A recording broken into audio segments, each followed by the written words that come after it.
Just a Hello. second. Okay. Okay. So I'm gonna introduce her again.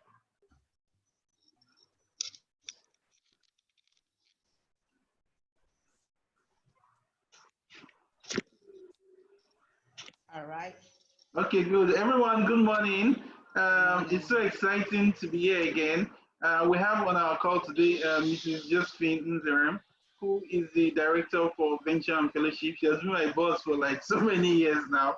And fortunately for us, I spoke with her about being a part of our class, and she really accepted. So, Mrs. Joe, on this call today, we have entrepreneurs, we have executives, people who work for other organizations, and we also have a number of them who are top leaders in those organizations, both private firm and in government, which also includes special advisors and all that on the call today who want to learn about systems change. So I will hand over the floor to you, Matt. So thank you very much, Mene. Can we just take a minute and just say your name and what you are passionate about? My name is Josephine, and I'm passionate about women economic empowerment. Please, when you are saying that, just put on your video for a few seconds so that I can see the face, so that it's not when I'm driving by, I won't know that you are the one. All right?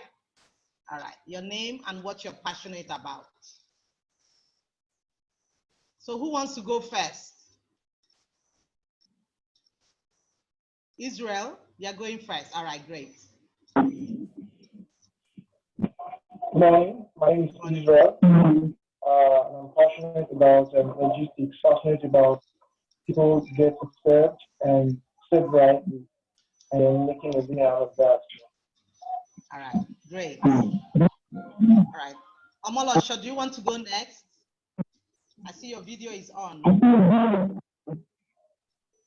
Okay. Oluwatobi, are you going next? Oh, my name is Oluwatobi Ogunere. I'm passionate. You're passionate about? I didn't get that. Agribusiness. Agribusiness, great. All right. All right, great. Who else? Next. Please, let's make it fast so that it will be interesting, okay? Yes. Do you want me to start calling names? Okay, I'll go next. Joel. Okay, Joel Bami, all right. Yeah, good morning, Ma. Good to have you here. Morning. My name is Joel. I'm passionate about entrepreneurship and leadership. So I currently run a business and I'm interested in leadership. Okay. I can't get to see your face, Joel. Is your camera not working? All right, next person, please.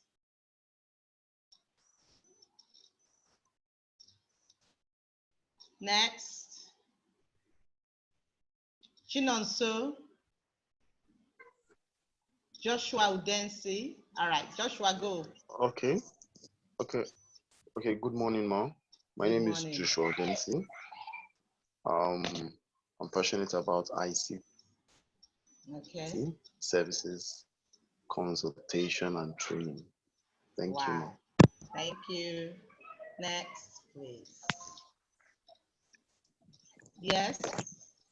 Galaxy J4 Core. No name. So, or Joshua Abiola, you want to go next? Good morning, ma. My name is Joshua Abiola. I'm passionate about agriculture and getting youth involved in agriculture. Okay, great. Next person.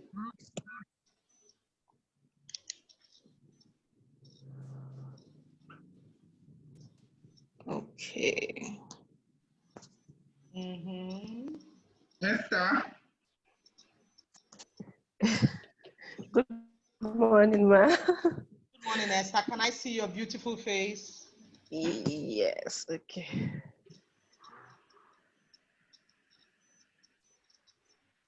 Hello, good morning, ma. Morning. My name is Esther Selat. Okay. I am passionate about food and food processing.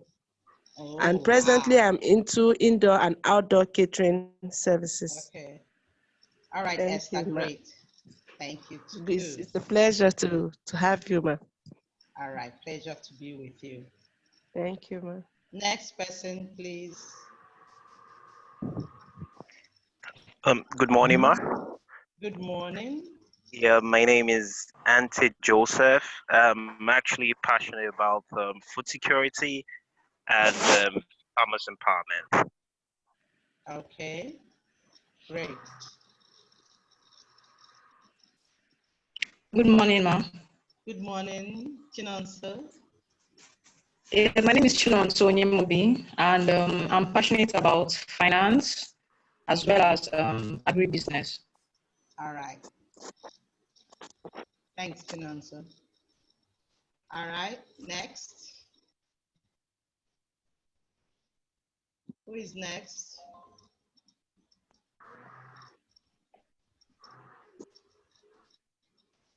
You on mute. I think we have two Victor Ladipo. I have two people speaking at the same time. I have Ewain Omorogye and Bishop Agege. Let's have Ewain first, and then we have Bishop. Good morning, ma. Good morning. My name is Ewain, and I am passionate about making money through entrepreneurship. Wow. Okay, great. Bishop. Bishop.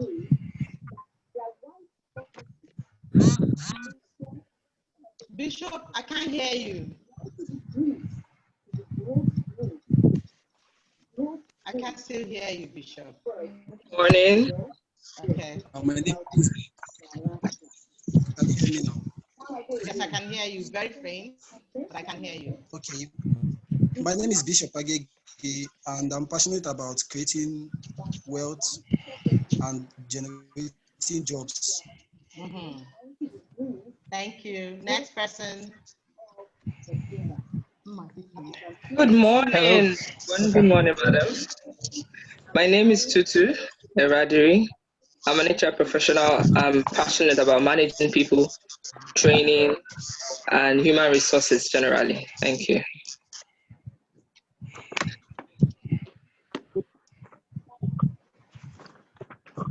Okay. Hello, good morning. Okay, good morning. Hello, good morning. My name is Victor Labefo. I am a technologist and I'm passionate about technology and technology training. Okay. Tech world. All right, next person. Hi everyone, my name is Nenji and I'm passionate about technology. I'm passionate about helping people and I'm passionate about business. Okay, great. Ofia Sume. Yes. Ohi, you're raising your hand. Go ahead. Ohi, you're raising your hand. You can go ahead. I'm unmuting you. Okay, Ohi? good morning. Yeah, good morning. You're still muted. All right, go ahead now. Ohi? Yeah. Okay. Yes, good morning. Mm-hmm. Good morning, Ohi. After Ohi, we have Israel. So Ohi, go ahead. So what are you passionate Yes, I'm passionate about entrepreneurship. And yeah. Okay, yeah, I'm passionate about agricultural technology, food processing, and exportation of packaged products. All right, great.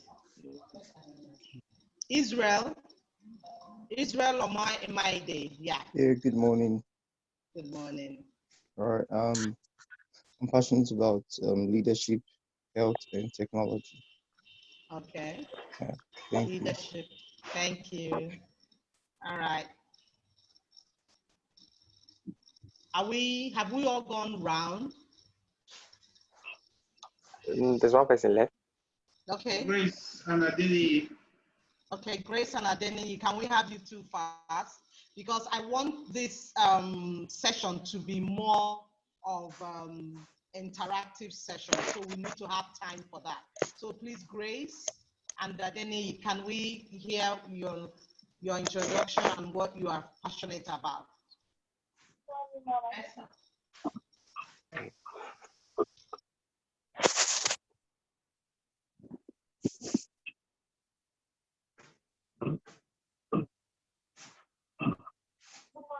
Having problems with their voicing. So let's go ahead. Is that okay? Oh, I can hear good morning, ma. Yes. Okay, Grace.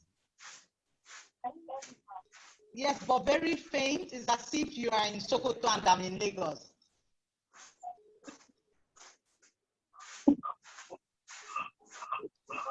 Okay. So just say it. What are you passionate about?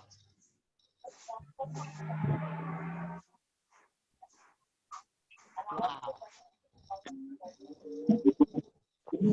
Is it possible for you to maybe chat? Because I can't hear you. And then let's have Adeni.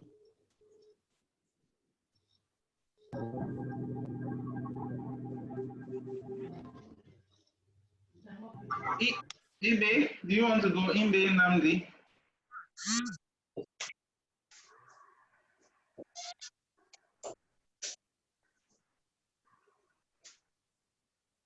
Ibe Namdi, do you want to introduce yourself?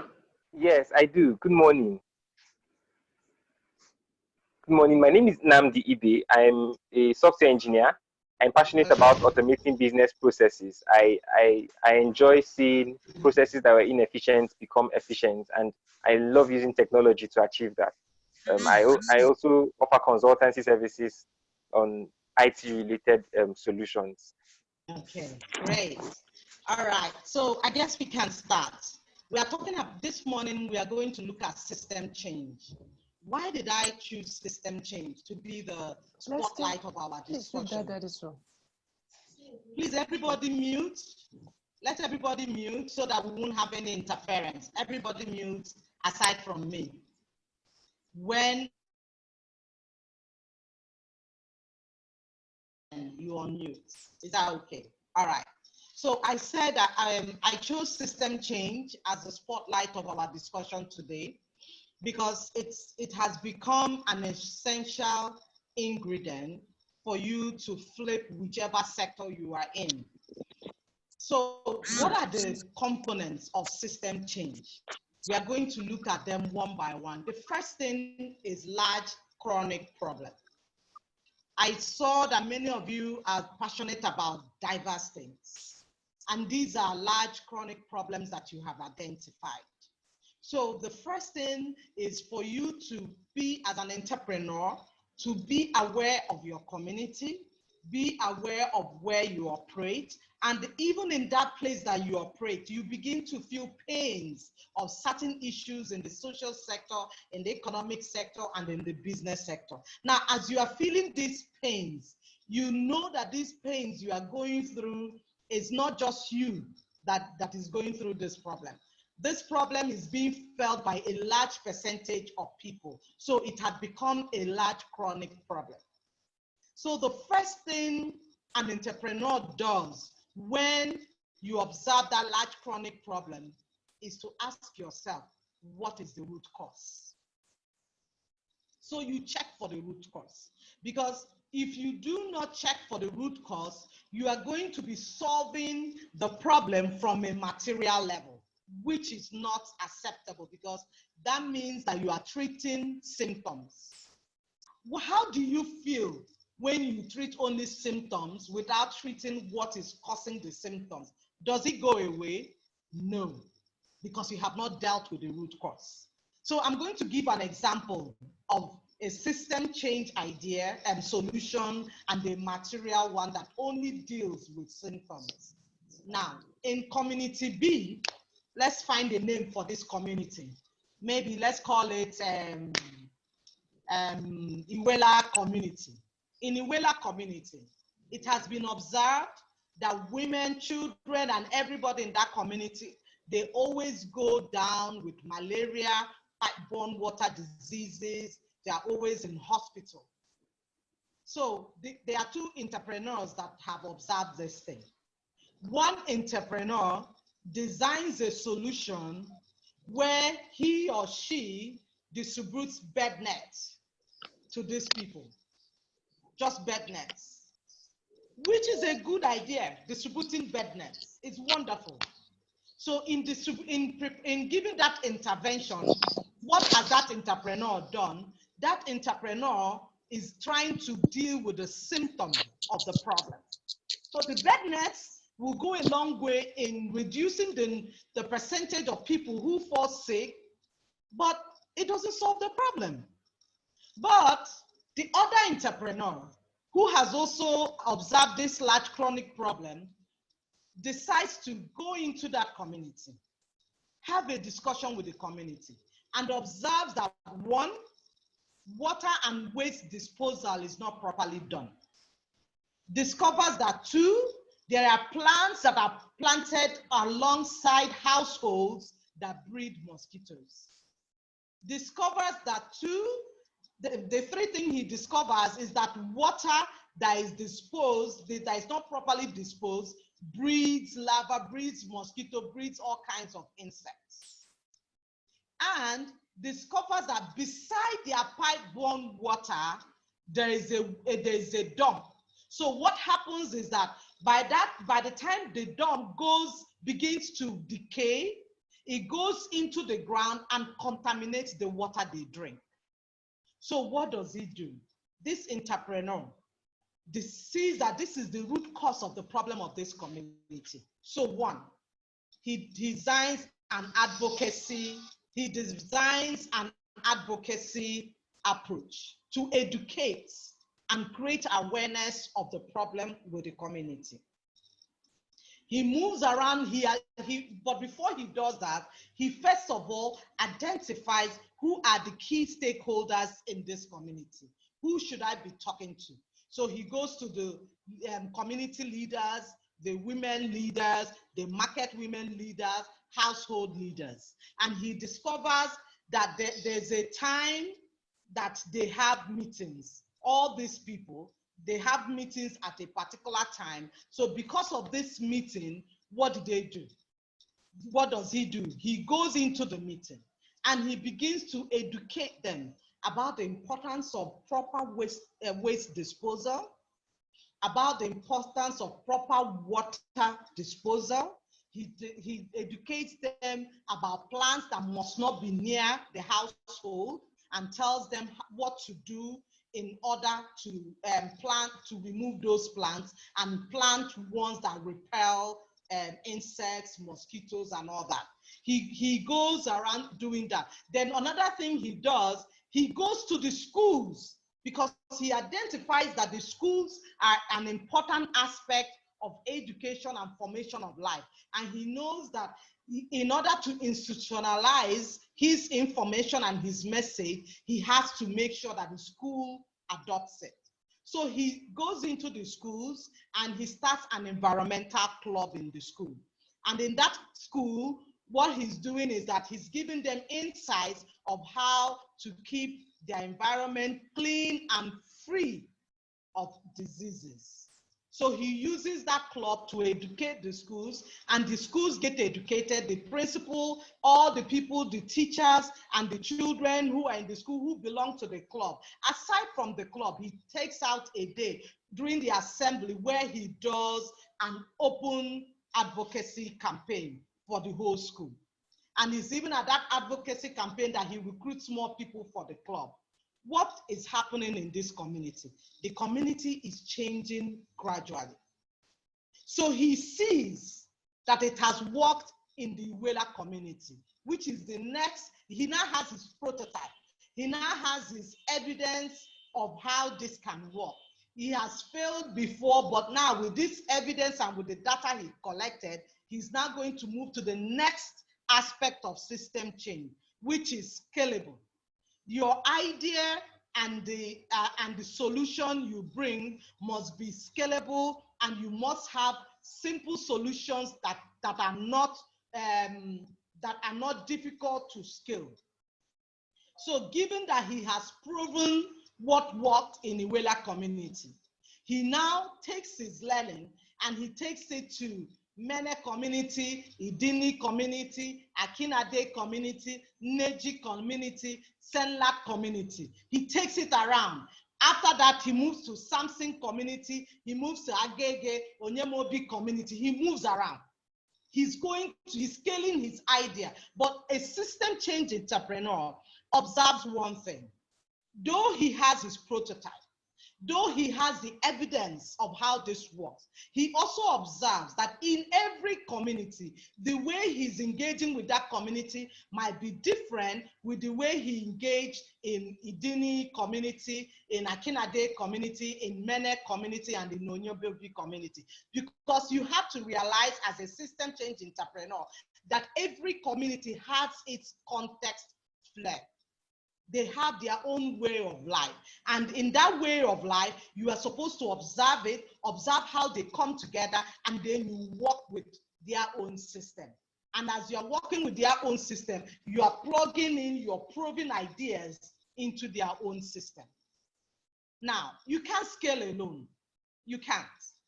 You can't scale alone. If you try to do it alone, you burn out and you waste a lot of resources. So how do I scale and it's more efficient and it's more productive?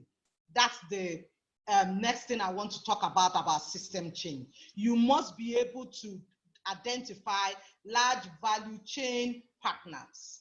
Partners who have the same mindset, partners who are interested in the environment, partners who work with you, who you can see can replicate this idea, partners who have community-based approaches, partners who have large communities in their membership that you can piggyback on to spread your idea. So that's where it starts. So you identify those partners and you call them together. It could be a round table. It could be a world cafe. It could be it could be an access dinner. It could be anything that you decide. But as you call them together, what are you doing? You are showing them, you are bringing to fore the large chronic problem you observed in the communities you have worked in. You are telling them the successes you have had. You are showing them the system you have used to address this problem. You are also telling them about the problems you encountered, and they will buy in with what you shared. There will be a buy-in into your idea, and these people will decide to take up this environmental problem and add it to their own strategy. So you can comfortably stay in Lagos State and you see your idea going all the way of the North Central states. You see your idea replicated in the Southeast, Southwest, and Northeast place. You see it being replicated. Why? You identified large value chain partners who could replicate your idea in those places, and you formed a synergy. So it's important that a system change entrepreneur identifies these people.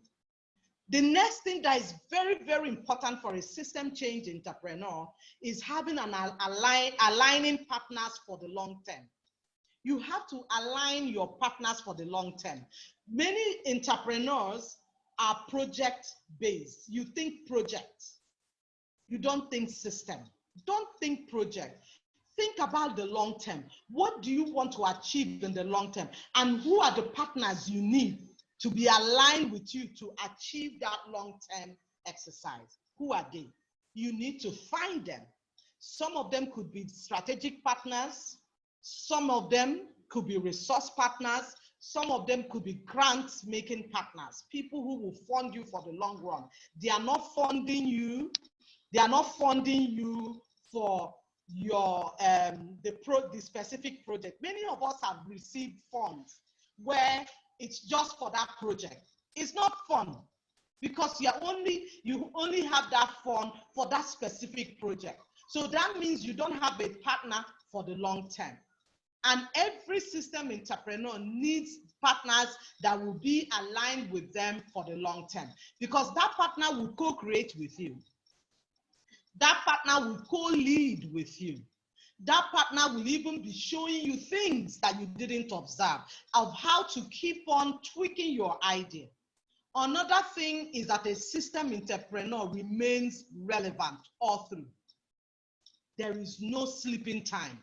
There is no time that you become irrelevant. A system entrepreneur looks at what is happening in the society and remains relevant. Let's take the pandemic as an example. Many of you, some of you are in agriculture, some are in tech, some are in food processing and other things. Now, in all your ideas, how can you position your community to remain relevant with the pandemic? That is the question you have to ask yourself. In anything that is happening around you, you have to look into the body of your idea and ask yourself, how am I addressing it? Now, listen carefully. I'm not talking about organizations like some traditional NGOs who they say they are in health. When they hear that there is fund in agriculture, they move their idea from health to agriculture. When they hear that there is funding in technology, they move it to technology. That's not what I'm saying. What I'm saying is that whether you are in health, whether you are in agriculture, whether you are in technology, one thing you have going for you is that you have a constituency. You have a constituency that you work with. And that constituency, your relevance in that constituency is to ensure that you bring information per time, information for the moment for that constituency. So given that a pandemic is going on, you have been bringing technology and all that technology tools, sharing with them how to engage technology, how to maybe design a web designer and all that. Now, this is your community and there's a pandemic going on. How will you present that pandemic, making sure that your community is safe during this pandemic? Because if your community dies off, what will happen to your idea? So it's important that you remain relevant in your constituency, bringing them information, bringing them tools, bringing them resources for the moment. That's what a system entrepreneur does. But that does not negate your idea. It does not stop you from the idea that you are in. It does not. So I'm going to stop here now and allow you to please unmute yourselves and let us go deep dive into this discussion. Share your ideas, share where you have pain points, and let's discuss it. Thank you very much, Ma. Thank you very much, Ma. So people, this is now the time where we're going to do Q&As. So if you have a question to ask, can you just either unmute yourself or type the question? Okay, we have Ibe Namdi. Okay, Ibe, please go ahead.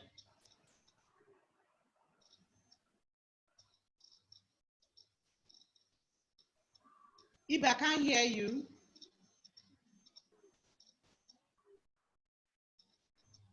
Hello? Yes. Okay, can you hear me now, Ma? Yes, I can hear you, Ibe. Okay, we usually provide technological solutions, like I said in the beginning. But our major problem has been this, especially around government circles and government circles, basically. We noticed that one of the challenges we have is that we have technological solutions and we can identify the problems. But many times, when you go to a community like that, the problem is the processes. We find that people are not always willing to embrace change to the processes that were existing. And so we are a bit limited because we don't have the reach and the influence to change the processes and the people in those processes to be able to improve those systems. So what do you have to say? How do we approach it when the problem is not the solution, but the problem is the existing system and the processes that are running underneath? Okay. So how a system entrepreneur addresses this, the first thing you must do when you are introducing something is to identify your champions in that community. Who are your champions? when you recruit champions, those champions, you have to make sure that they understand the solution you are bringing, they understand it completely. It is those champions that will now go back and set aside the old and obsolete system that existed, because they are part of that system. So they are now the face of your idea. They are now the ones going there to tell them, listen, this thing we've been doing in this particular way, we are not getting results. Let's look at this way. And as we look at this way, before you know it, you find out you begin to gain traction in that community. So as a system entrepreneur, always ensure you identify and recruit champions for your idea in any given place that you are going to. Because it's those champions that will open the doors. They are the ones that will break all the community barriers and anything that is put in place to stop you. Because the community trusts them. The community know them, but they don't know you. They know them. So you have to have community champions that will take that over. Does that help you, Ibe? Yes, thank you, Mike. As you were speaking, a lot of things opened up, thank you so much. Thank you. You're welcome. Yeah.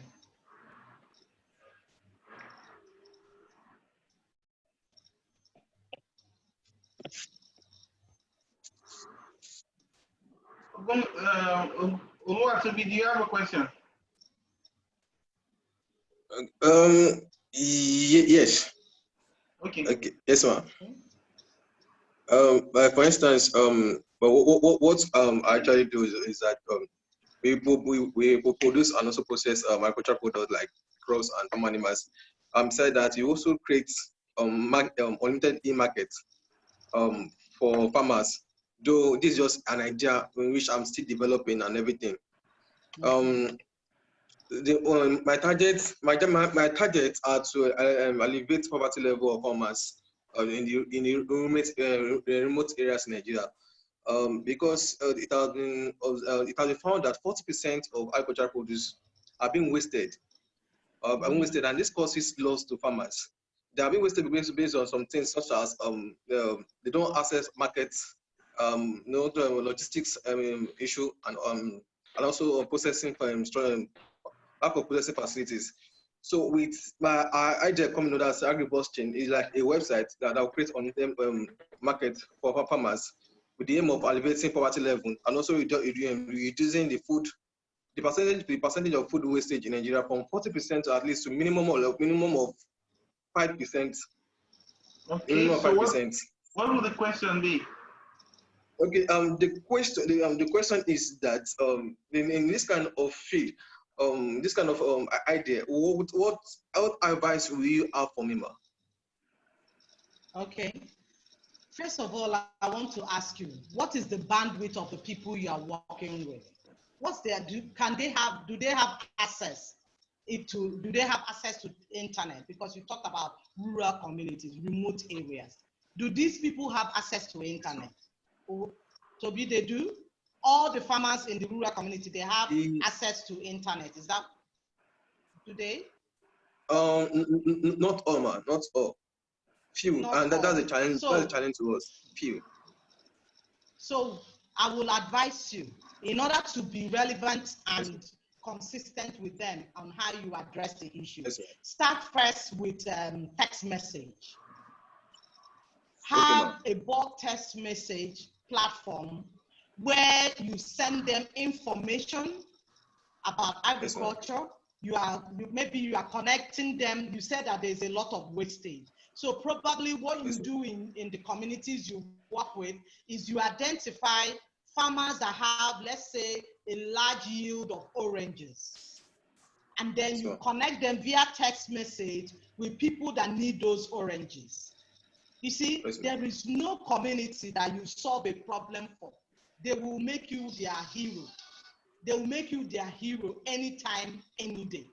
So the problem is not getting the website going, because they don't have the bandwidth to engage on the website.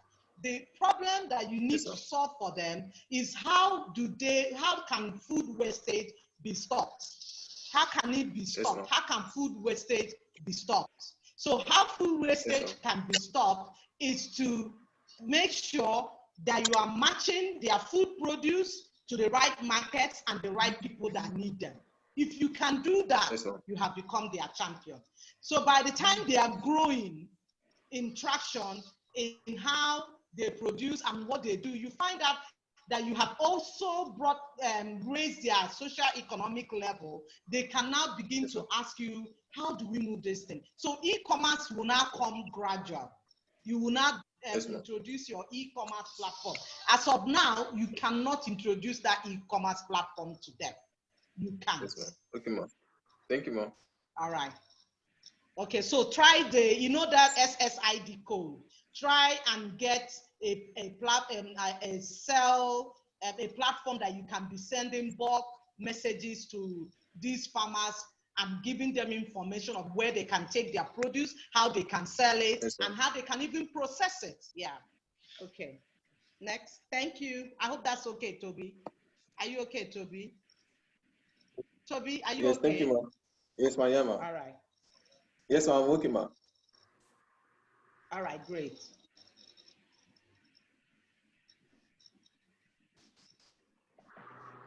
Next question. Okay, we have Bishop. All right, Bishop.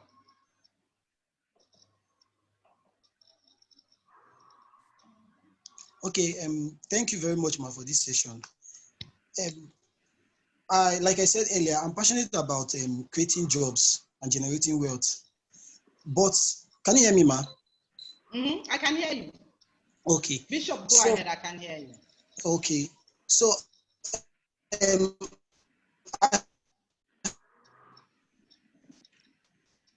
Bishop, you are breaking up. Or is it just me? Can you guys hear Bishop? Mene? No, I can't. All right. So, Bishop, why don't you turn off your video? Bishop, can you turn off your video so that ideas we can ranging, hear? starting now. Bishop, no, Bishop, turn off your video. Good. Now, start again. Okay. Am I clear now? Yes, you are. Okay. Like I said earlier, I'm passionate about creating jobs and generating wealth. And I have ideas that cut across different fields. And normally, I can't start up different ideas at once. So what would be your advice to me, man, as it entails starting? I have already put in my hand in one or two things, in more than one thing already, and I do them on small scale. But I would like to go big into these things. So what would be your advice to me, man? Bishop, can you give me an example of what you have started? Okay, I am into food processing right now, and I'm also into fashion design. Okay. Sorry, Bishop, can you mention what you do? Okay. He just said, yeah. Okay, go ahead. Mention it. Mention the actual business. Bishop, okay. Proud of what you do. Okay, I am a tailor. Okay. Yes, ma'am. And then as I moved to my new location, I started making bole from home, and people order, and I make deliveries. Yes, ma'am. All right. Okay. And I also have ideas on agriculture. Okay. Yes. All right. So I want to know, what is the center, Bishop? Every human being has a center. There is something that keeps you awake at night. There is that idea. And you've talked about tailoring, you've talked about food processing, food, and you have talked about what agriculture, right? So what I want to know, among these three things, what is that thing that keeps you awake, that you know you do effortlessly and you enjoy so much? But the funny thing is, I enjoy all of them so much. You enjoy all. Okay, yes, no problem. So in that sense, that means that we can just take one and start. You see, there's something about when you are starting an idea. Let's take your bole, for example. You make your bole, you say you take orders, and as you take orders, you make it and you deliver. That is a starting point. How do you ensure that your product, which is bole, is so different from others? Is it in the packaging? Is it in the way you roast it? Is it in your delivery? There must be something that stands you out. Now, as you gain traction in that thing you are doing, since you're interested in also agriculture, you begin to see how you start an aspect of agriculture. You start it off while still doing your bullet. Because one thing about ideas, there has to be a central one that begins to yield.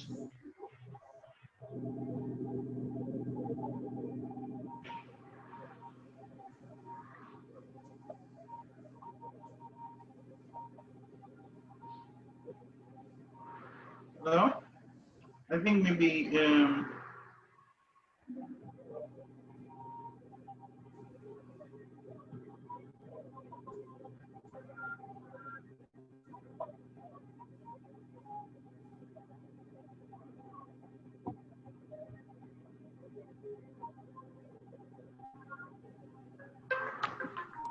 Hello? Hello? Hello. Good morning.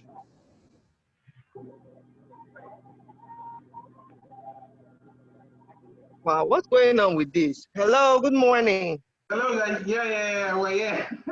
So I think obviously the Zoom Okay. disconnected briefly. So Bishop, thank you think very the much. audio for Bishop. Yeah. So Mrs. Joe is going. Yeah. Hello guys. So Mrs. Joe is going to be back online. I think I can see. I'm here right now because the network. Can you guys hear me? Just sure. Can you hear you clearly, sir? Can you guys hear I can me? hear you clearly. Yes, Okay, I can great. hear you clearly, sir. Great. Okay. Mrs. Joe is back.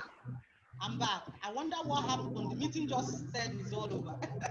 I knew it's not possible. All right. So I was talking before about finding that idea and starting it, and then as you start it, you begin to branch.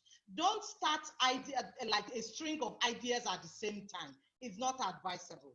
So if it is the bullet that you find more accessible for now for you to launch, you launch with that, and then you begin to build out your tailoring and you build out your agri business. It's always very difficult if you start 3 businesses at the same time because you can't focus. It's necessary that you focus on one, build on it, have learnings on it, fail, stand up, and know, because from your learning and all that you did, you'll be able to plug it into your agri and your tailoring. Is that okay? Yes, ma. Thank you very Bishop? much. All right. Yes. No problem. Thank So maybe you Bishop. deliver bullet to me someday. Okay, anytime you're in Abuja. Okay, good. Okay, thank you, ma. I think we have Joseph Ante, who has a question to ask also. Ante.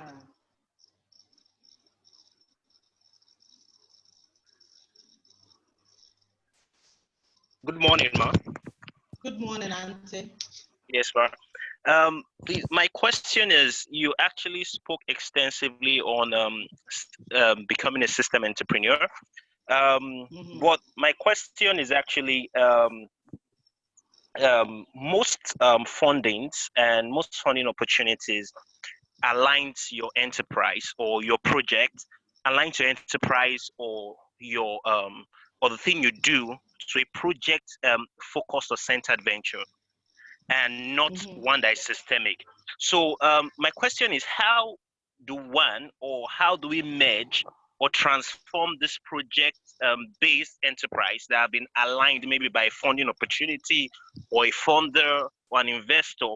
How do we actually merge or transform it to be one that is systemic or have a system? And so that's my question, ma. Thank you, ma. All right, Joseph, being a systemic entrepreneur is a foundation that has to be in your organization. It's something that you build on. Remember the example I gave about the environment, the person that did mosquito nets and the other person that did an advocacy and did school clubs and all that. A funder can fund the school club. It does not stop the idea from being systemic. Another funder can come and take up the advocacy campaign. It doesn't stop the idea from being systemic. Maybe another person will say, no, I only want to fund your conversation with the stakeholders, what you are doing with the village heads, because that's what we are interested in. We're interested in funding rural engagement. And that's what the person is funding. But if that funder is addressing that, it does not stop your idea from being systemic. Your idea is still systemic because it is embedded in the fabric of how you organize yourself.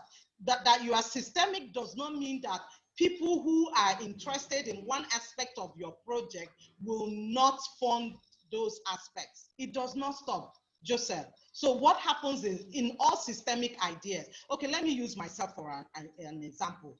I'm an Ashoka fellow.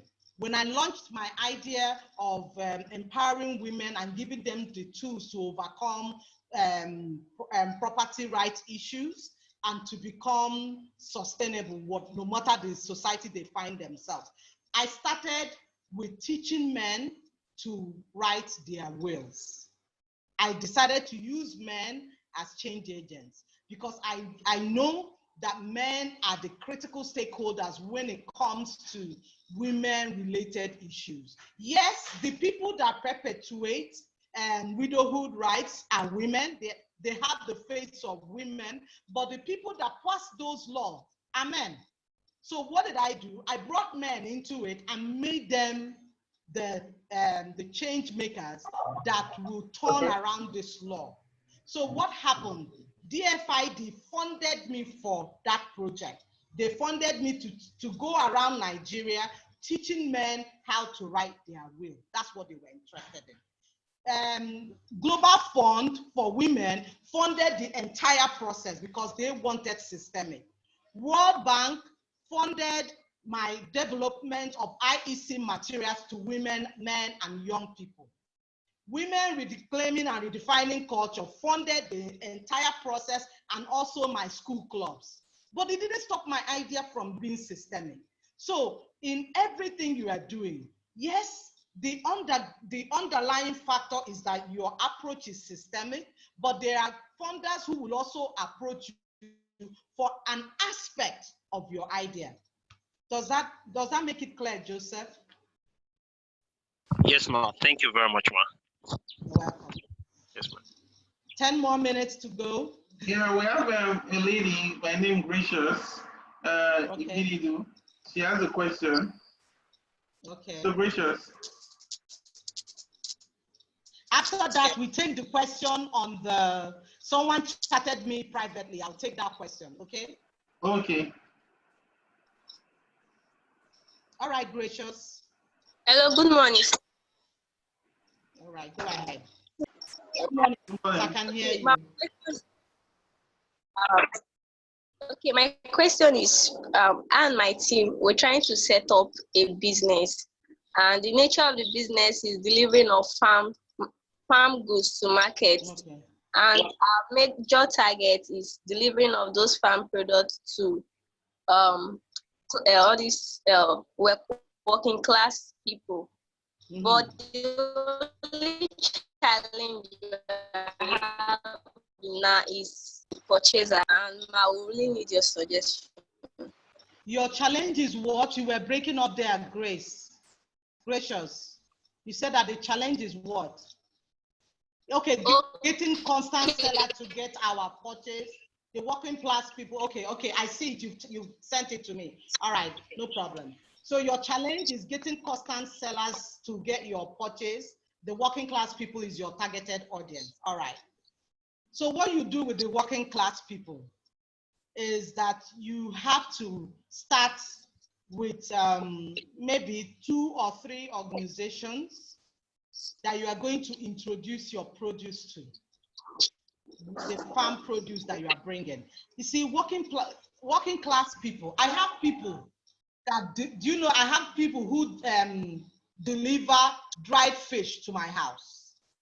I have people who deliver stocked fish to my house. I have people who deliver crayfish to my house. I have people who deliver bags of rice to my house. And these are farmers. but I got to know about them through a cooperative that they work with. And I engaged them to also deliver to me. Why? Because of the nature of my work. I will not have time to start going into the market to do the little buying. I love bulk purchase. So when they deliver it, they have removed all the stress. So your solution is actually one that a lot of working class people need. So one thing you have to do, how are you building your message? And that goes for all of us. In everything you are starting, your messaging around that is key. It's important. Is it compelling enough to draw people to your idea? Is that message compelling enough to make people want to use your services and recommend you to others? So please, gracious, look at your message. How are you advertising yourself? Who are the people? Pick a few people that you deliver to and make sure that your delivery aspect is good, because that's another problem. When your delivery service is bad, people will not use you, even if you have the best product. And one thing about bad news spreads faster than good news. So another company you go to, maybe someone has heard that the delivery did not come on time. They were stuck in the office waiting for the delivery, or you told them to come home and then they waited and waited until. So you have to think out all the pieces of your idea and then build a compelling message, get champions of your idea in order for it to work. Because really, you are sitting on a gold mine, I'm telling you. Because I know what I go through as a working class person, and I know how I use services to make my life easy. So please tweak it. Make sure you build a compelling campaign and messaging around it so that people will come to you. All right, thank you very much, ma'am. Okay. So the question here is that I achieve productivity in workplace. How can I stand out among my contemporaries in my workplace? And I also need clarity on business ethics. All right. Standing out in your workplace starts from being different. It starts from having an excellent mindset. It starts from being focused and diligent in what you are doing. It starts from you saying to yourself, others may, but I cannot. When you see other people doing certain things, they can, but you know that the values, the standard you have given yourself, you can. You start it. It's you starting that journey. Once you start that journey, no matter what is happening, give it time. Everyone in that organization will realize that you are different. So it's about being transparent. It's about not joining the bandwagon. It's about daring to be different. That's what it's about. Same with business ethics. I cannot use an unlawful skill for someone because it's unethical. I cannot present something I know that will not work, but I'm still selling it. No. I'd rather tell you, you see, assuming I'm a bread seller, I'd rather tell you it's not fresh bread. I baked it yesterday and started selling it, but I didn't finish it. These ones are the fresh one. But if you want the one that was done yesterday, I'll give it to you at a 50% discount. That's transparency. That's business ethics. That person might decide to buy the one I baked all yesterday because he or she is getting it at a 50% discount. And I told the person the truth. Instead of someone coming into my bread shop and ask me, is this fresh bread? Yes, yes, all of them, they are all fresh bread. And then the person picks it up because one thing that speaks every time is a good produce. You will always know it. And then the person picks it up and says, no, this thing is not fresh. And then the person will never come to my shop again because I have broken that trust. So keep trust alive. Keep it alive. And you see that things, you will stand out in any community you find yourself in. All right. Thank you for that, ma'am. I think we have maybe our last question. 10 a.m. Mene, I have a 10 a.m. meeting, so I need to jump out, yes. jump off soon so I can start my 10 a.m. session. Okay, yeah, that's very true. So, but thank you so much. Hello? Can you hear me? Someone, wait. Yes, I can hear you, Mene. Let me just answer a question that is here on the chat, and I'll use that to close, all right? Okay. I have people chatting me privately here. Okay. So someone is asking, how can someone convince major partners to use their skills and knowledge to play their part without any available fund to reward them immediately? Let me just tell my other meeting people to give me 5 minutes that I will join them, okay? Okay, thank you very much. All right, so I've asked for 5 minutes so I can deal with these 2 questions. So let me read it again so that as I'm answering it, everybody is listening. So it says, how can someone convince major partners to use their skills and knowledge to play their parts without any available fund to reward them immediately? You see, when I started my idea many years ago, I started with volunteering my skills. I was not paid for it. I wasn't. Then another thing I did is that, like I said, identifying champions of my idea. So I went into corporations, big organizations, and you know what they did? They added my own session to their AGMs. So I wasn't paying for hall. I wasn't paying for anything. I'll just come in that AGM meeting and give my session. I have not been paid, and I didn't pay for anything, and I gave it out free. As I was doing that, I am learning, and I'm growing in my knowledge. Another thing that I am doing is that I'm giving myself a story to tell. An entrepreneur must always build their story, because it's in that your story that you have built that you are now able to attract a larger audience. So when women reclaiming and redefining culture came to me, I already had a big story to tell.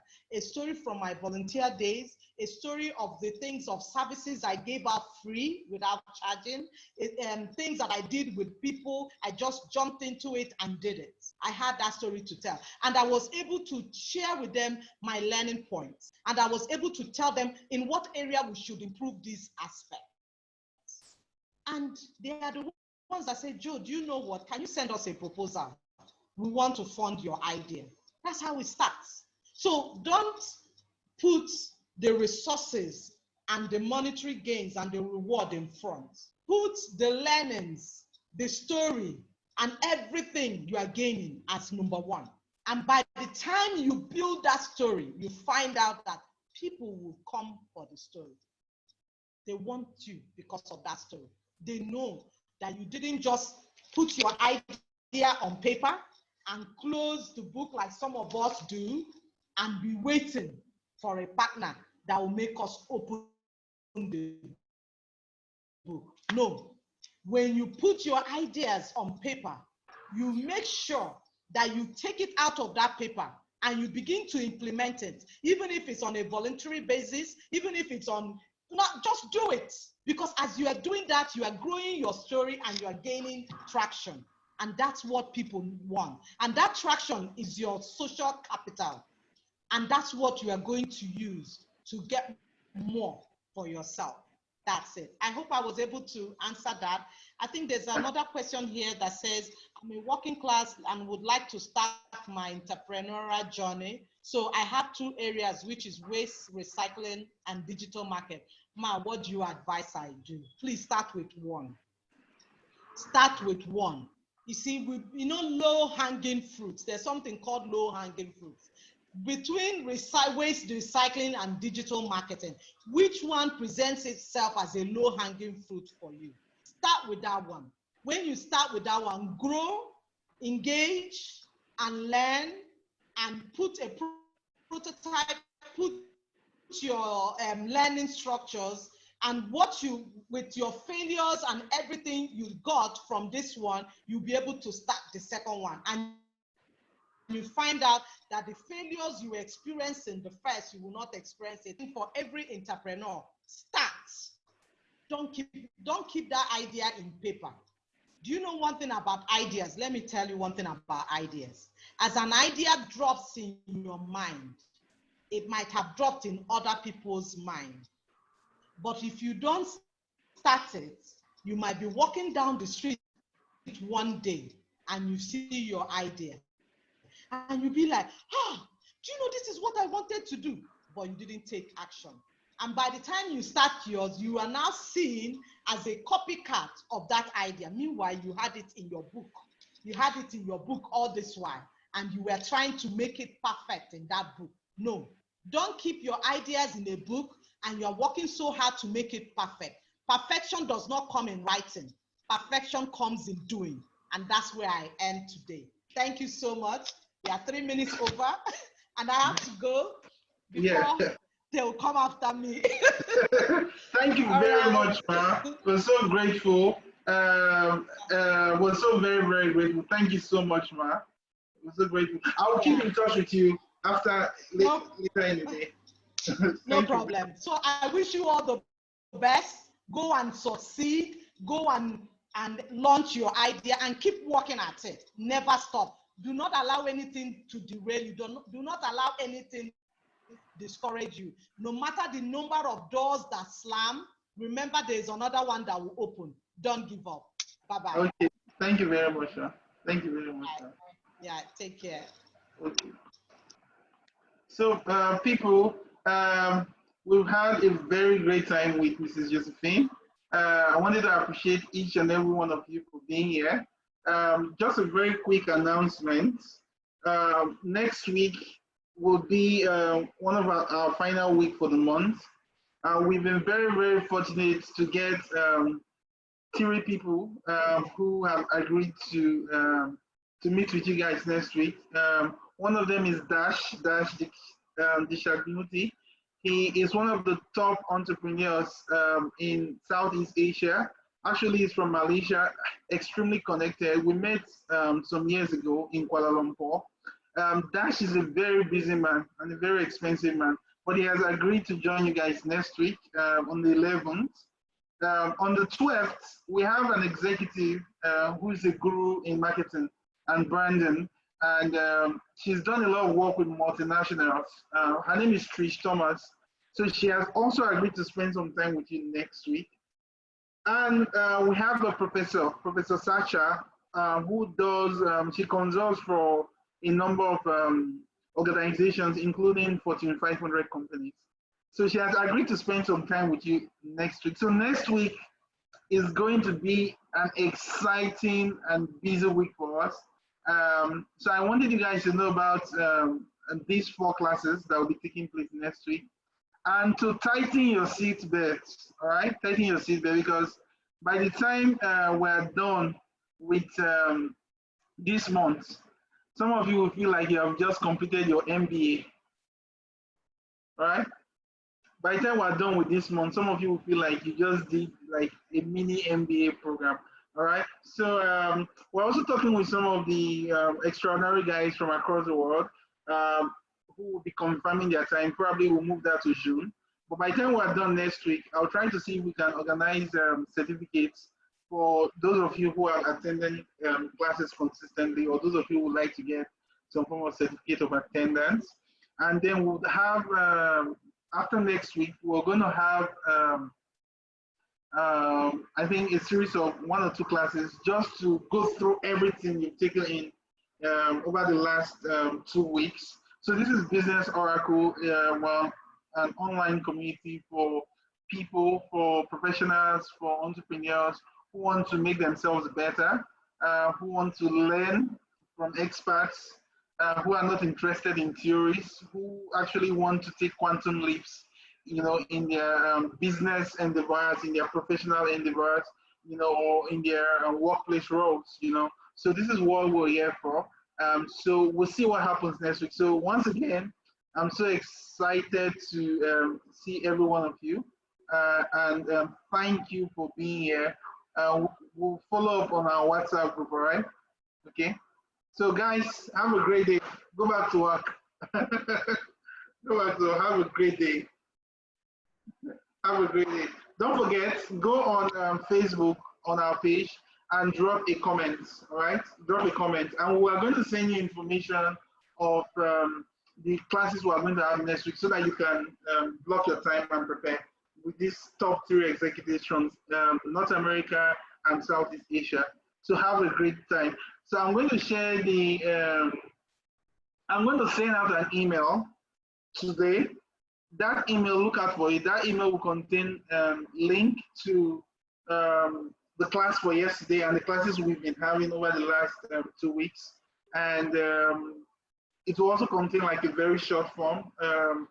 Akumaye Uga has agreed to have conversation with some of you who want to do some form of private coaching or learning with public speaking and all that. So you will get that in the email, all right? Thank you guys very much. Have a great day. All right, bye.